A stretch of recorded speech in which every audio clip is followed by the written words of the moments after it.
సాయిరామ్ గారు మీరు చెప్పండి, ఏమిటి అపరిస్థితులని ఈనాడు రోతరాతలు రాస్తూ ఉంది. మీరు విజయవాడలో చూశారు, ఇప్పుడు గోదావరిలో చూస్తున్నారు ఈ జనాదరణ.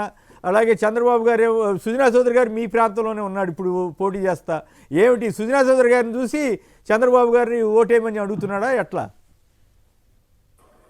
వీళ్ళండి పర్టికులర్ గా ఒక విషయం, విశ్వసనీయతకి అవిశ్వాసానికి రెండింటికి మధ్యలో ఉన్నటువంటి తేడా ఏంటంటే ప్రత్యక్షంగా జగన్మోహన్ రెడ్డి గారిని లేకపోతే చంద్రబాబు నాయుడు గారిని ఈ సుజనా చౌదరి గారిని చెప్పుకోవచ్చు.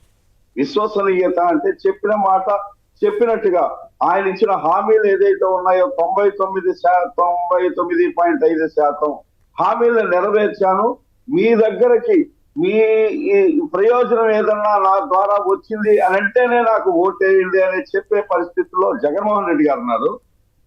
మోడీ గారిని చూసి ఓటేయమని వీళ్ళు అడుగుతున్నారు. ఎంత దౌర్భాగ్యం, ఎంత నీచం అంటే 14 సంవత్సరాలు ముఖ్యమంత్రిగా పనిచేసినటువంటి చంద్రబాబు నాయుడు గారు కానీ, గత కొంతకాలం పాటు రాజ్యసభ సభ్యుడిగా ఉన్నటువంటి సుజనా చౌదరి గాని, వీళ్ళు చెప్పుకోవటానికంటూ ఏమీ లేక మోడీ గారిని చూసి నాకు ఓటేయండి.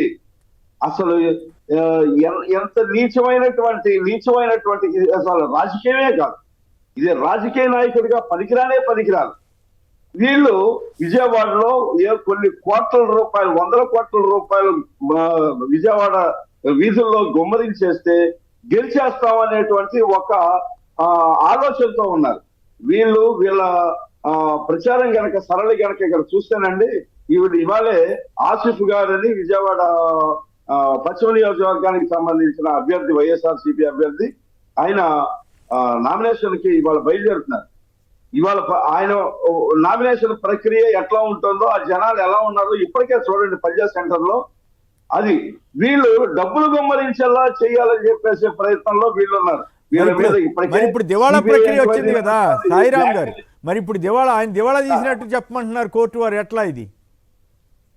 అదేనండి, ఇది ఇప్పుడు వెంటనే ఇందాక పురుషోత్తం రెడ్డి గారు చెప్పినట్టు వెంటనే ఇప్పుడు జరుగుతుందని అనుకోవడానికి అవకాశం లేదు.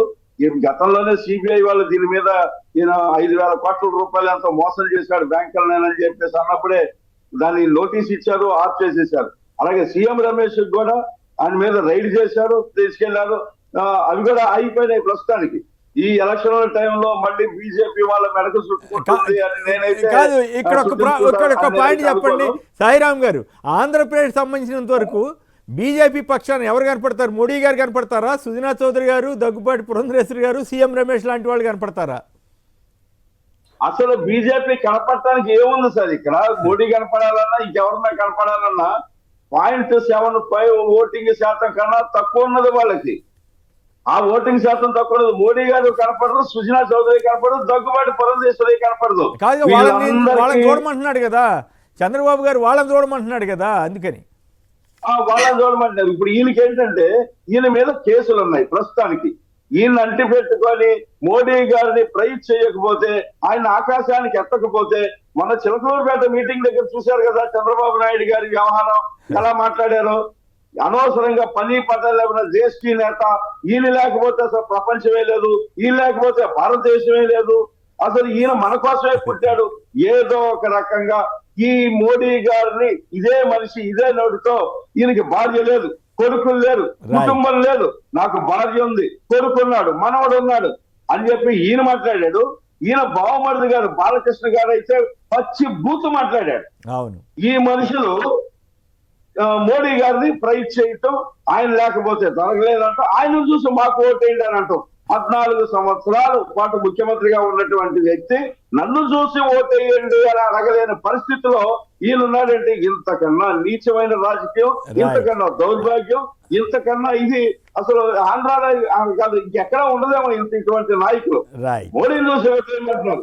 ఈయనకేమో కాదు సాయిరామ్ గారు ఆయన అంటున్నాడు కానీ, సాయిరామ్ గారు ఆయన అంటున్నాడు కానీ మోడీ ఎన్డీఏ అనే పదం వాడుతున్నాడు కానీ, నాకు అర్థమైంది ఏంటంటే ఇక్కడ ఆంధ్రప్రదేశ్ జనానికి మోడీ గారు కనపడరు, ఈ వాళ్ళ ఫేస్లుగా సుజనా చౌదరి, సీఎం రమేష్లు కనపడతారు, వీళ్ళని చూసి జనం ఓట్లేస్తారు అన్నది నా ప్రశ్న. ఎందుకు వేస్తారండి వీళ్ళని చూసి వేయటానికి? ఏ రోజన్నా ఈ సుజనా చౌదరి గాని, సీఎం రమేష్ గాని ఎవరన్నా డబ్బులు ప్రజల్లో తిరిగిన వాళ్ళ? వీళ్ళు ఎప్పుడన్నా ఇవాళ వచ్చేసి డబ్బులు తీసుకొని వచ్చేసి కట్టలు తీసుకొని వచ్చి ఇక్కడ పడేస్తే Right. ఆ కట్టలు తీసుకొని వెళ్ళడానికి ప్రజలు ఏమన్నా అమాయకులు లేకపోతే డబ్బుల కోసం పనిచేసే వాళ్ళు అని అనుకుంటున్నారా? Okay. ఏమాత్రం అవకాశం ఉన్నా ఉంటే ఇస్తే జేబులో తీసుకోవడానికి ఎవరు కాదనరు. కానీ రైట్ విశ్వసనీయత నేను మొట్టమొదట చెప్పినప్పుడు మాటే చెప్పాను, విశ్వసనీయతకి మారు పేరు జగన్మోహన్ రెడ్డి గారు. ఈ విశ్వాసాన్ని కృతజ్ఞతని చూపించుకునే మనుషులు ఎవరన్నా ఉన్నారని అంటే ఆంధ్రప్రదేశ్ ప్రజానీకం. వాళ్ళకి 5 సంవత్సరాల్లో ఒక్కొక్క ఇంటికి ఎంత జరిగిందో, ఎంత మేలు జరిగిందో దాన్ని చూసుకొని మాకు ఓటేయండి జగన్మోహన్ రెడ్డి గారు అడుగుతున్నారు. ఖచ్చితంగా కృతజ్ఞత అంటే ఏంటో చూపించుకునేటువంటి జనాలు, Right. అంతే తప్ప Okay. ఏదో అశోక్ బాబు గారు తాత్కాలికంగా విశాఖపట్నం. అరగంట పావు గంట వీడియోలో చూపించే సినిమా డ్రామాలను చూసి వీళ్ళ మొహాలను Okay. చూసి జనంలో ఓటు ఎవడి వేయడు, జాక వేయడు. రైట్